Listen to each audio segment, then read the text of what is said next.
Your balance is negative $43, not your savings, your actual balance. You notice it while standing in the self-checkout line, holding laundry detergent, eggs, and a box of cereal that suddenly feels expensive for no reason you can explain. The screen asks if you want cash back, like it's mocking you, so you quietly remove the detergent. At zero, money is not about wealth. It's about emotional temperature. It controls how fast your heart beats when your phone buzzes at night. It decides whether a headache feels manageable or catastrophic. It changes how you speak to people, how long you stay in bad relationships, how much disrespect you tolerate at work. You start calculating life in fragments. 2 days until payday, $9 until overdraft, 3 more hours until the shift ends. At this level, your future shrinks. You stop thinking in years. You think in weekends. Then something small happens. Not life-changing, just enough to create breathing room. Your paycheck increases slightly. You move apartments. You finally pay off the credit card that's been following you for 4 years like a shadow. One morning, you wake up and realize you slept through the night without checking your banking app. You hit $5,000 saved. The number itself almost doesn't matter. What matters is what it represents. For the first time in your adult life, disaster is no longer one bad week away. Your car breaks down and you don't panic immediately. Your employer announces schedule cuts and your chest doesn't tighten the same way. At first, it feels unfamiliar. You still open your bank app constantly. You still hesitate before ordering food. You still compare grocery prices with almost military focus. But something quietly changes underneath all of it. You stop feeling hunted. You buy cheap things that break quickly because durability feels like a luxury. You stay in jobs that drain you because uncertainty feels dangerous. You say yes to invitations you can't afford because isolation feels worse than debt. But once money stops feeling immediately fatal, your brain begins doing something it couldn't do before. It starts imagining. You begin noticing people differently. The friend who always seems calm during emergencies. The coworker who never rushes. The couple who takes random Tuesday vacations without asking permission from anyone. You realize they aren't necessarily smarter than you. They just have margin. And margin changes everything. At $20,000, life becomes quieter. You stop hearing the constant mental static surrounding every purchase. You buy groceries without calculating the exact total beforehand. You replace things before they completely fall apart. You stop treating every unexpected expense like a personal attack from the universe. Most people think wealth feels exciting. Usually, it feels spacious. Your decisions slow down. Your breathing slows down. Your entire emotional system begins operating with less urgency. You notice people driving expensive cars while quietly drowning in payments. You realize how many luxury purchases are actually just stress wearing designer clothes. Meanwhile, the person with financial stability often looks completely ordinary. Old sneakers, used car, no performance, just calm. At $50,000 invested, another strange thing happens. Time starts behaving differently. You stop seeing hours only as labor. You begin understanding leverage emotionally instead of intellectually. A normal Tuesday can earn you money while you sleep. You refresh your investment account one morning and realize your portfolio made more in a day than you did during one of your old shifts years ago. That moment does something to people because suddenly work and income detach from each other. You become obsessed with momentum. You think differently about energy, about attention, about who deserves access to your time. You stop asking, how much does this cost? You start asking, what is this costing my future? Some friends grow uncomfortable around your discipline. Others quietly respect it. Some disappear entirely because your priorities stop matching theirs. You notice how many social activities revolve around unconscious financial self-destruction. Endless consumption disguised as enjoyment because wealth is isolating long before it becomes visible. At $100,000 net worth, confidence enters the room before you do. Not arrogance, certainty. You negotiate differently. You speak differently. You leave situations faster. You realize how much confidence actually comes from optionality. The ability to walk away. That's real power. You leave a toxic job because you can survive without it. You end relationships that once felt financially necessary. You stop performing for people whose approval used to control you. And strangely, people start treating you differently the moment you stop needing them.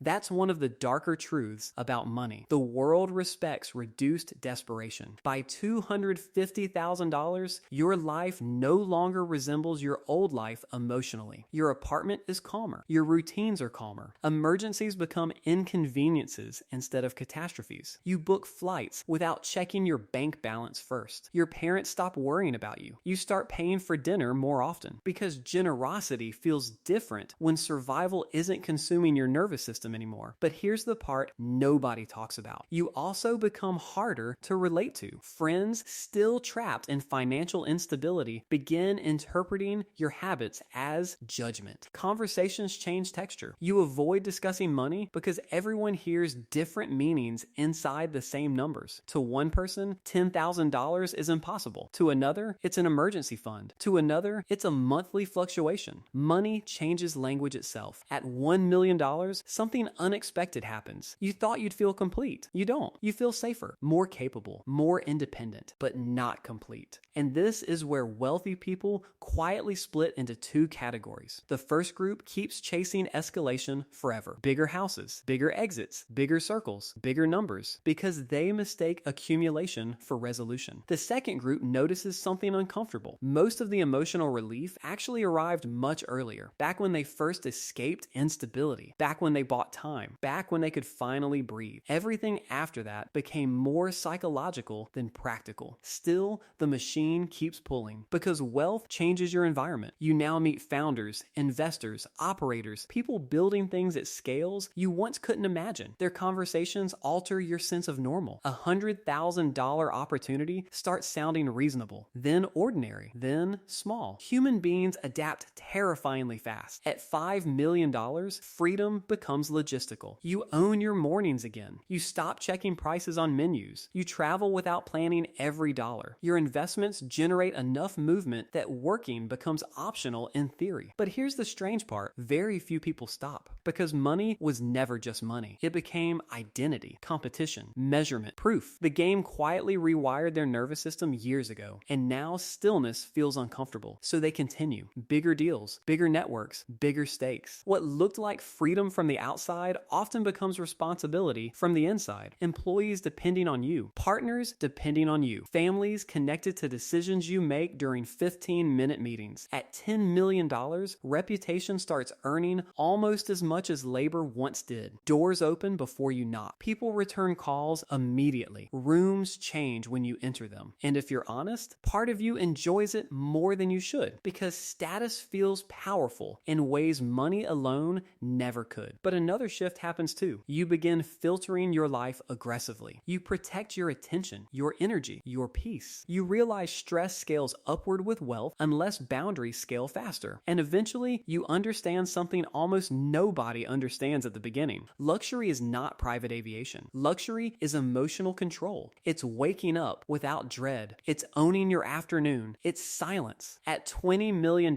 your old life feels emotionally distant, not better, distant. You revisit the neighborhood where you once counted coins for groceries, and it feels like visiting a previous version of consciousness. You remember the anxiety physically, the constant tension in your shoulders, the exhaustion of pretending everything was okay. And suddenly you understand why poor financial decisions repeat across generations. Because instability consumes cognitive bandwidth. It narrows imagination. People struggling financially are often not failing intellectually. They're overloaded psychologically. By $50 million, the numbers stop feeling real. The emotional meaning disappears. A market swing larger than your childhood home barely affects your heartbeat. Your life becomes increasingly abstract. Structures, allocations, meetings, capital movements. You can disappear for 6 months and your financial systems continue operating without you. And for a moment, that sounds like ultimate freedom until you realize something unsettling. The machine no longer needs your presence, only your ownership. That realization hits some people harder than bankruptcy ever could, because eventually every wealthy person encounters the same quiet question. If survival is solved, if comfort is solved, if status is solved, then what exactly is left to chase? And this is where the story splits again. Some people keep scaling forever because stopping would force them to confront themselves without momentum. Others begin moving backward emotionally, toward simplicity, toward time, toward family dinners that can't be optimized, toward mornings without urgency, toward conversations that have nothing to do with opportunity. At $100 million,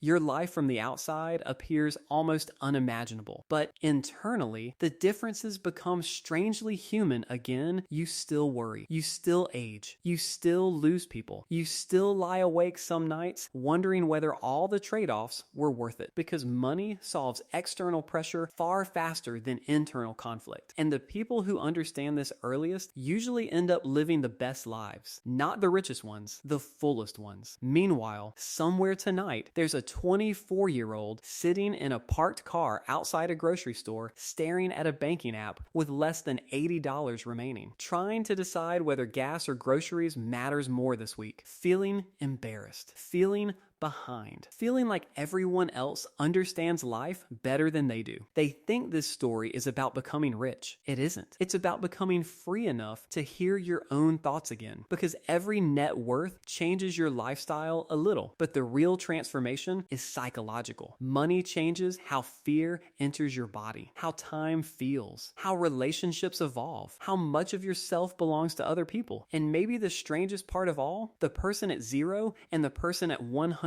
million are often chasing the exact same thing: peace. One just thinks it's hiding behind a larger number.